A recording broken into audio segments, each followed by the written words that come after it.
So in this video, we're going to be looking at middle percentages, and the thing to realize here is that we've actually already done this. We have like the 1 standard deviation now is the middle 68, 2 is the middle 95, 3 almost all, and so forth, but what we're going to do now is go ahead and make it more accurate.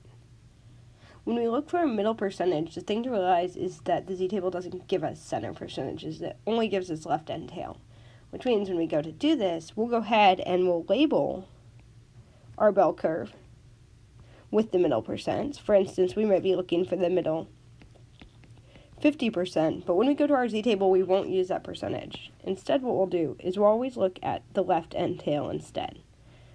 The way to do this is to realize that whatever percentage I have in the center, I have 100% minus that to get the end tail.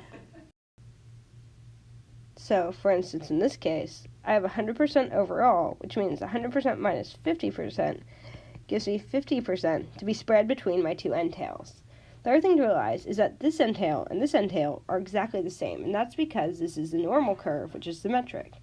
So if I have 50% overall, that means my red end tail is half of that, 50% divided by 2, or 25%. So that is, my end tail over here is 25%. This process can be used any time we're looking for a middle percentage. That is, I take the center percent, 100 minus that, and divide it by 2 to get just the left end tail. Now that we figured out how to find the lower end, let's go ahead and do an example here. Now for this example, remember the ACT score is about normally distributed, average is 20.8, standard deviation of 4.8, and what we want to know is the middle 50% of ACT scores are between what two numbers? Now, because I'm given a percentage and I want to find a z-score, the first step for me to do would be to draw it. I've luckily already done this up on top. So label the middle 50%, split it off, found the lower end tail. This means when I go to look at my z-table, I'm going to look for the lower 25%, or 0.2500. So going to the z-table then, we go ahead and on the z-table in the center, I'm looking for the closest number to 0.2500 I can find. 0.2500 won't be there exactly, but I choose whichever one's closest. I then trace that value up and over. And when you do this for this example, you're actually going to get a z-score of negative 0.67. This means when I go to do step 3 then, I go ahead and I say x equals x bar plus z times s, which will give me 20.8 plus negative 0.67 times 4.8. And rounding this to 2 decimal places, then I get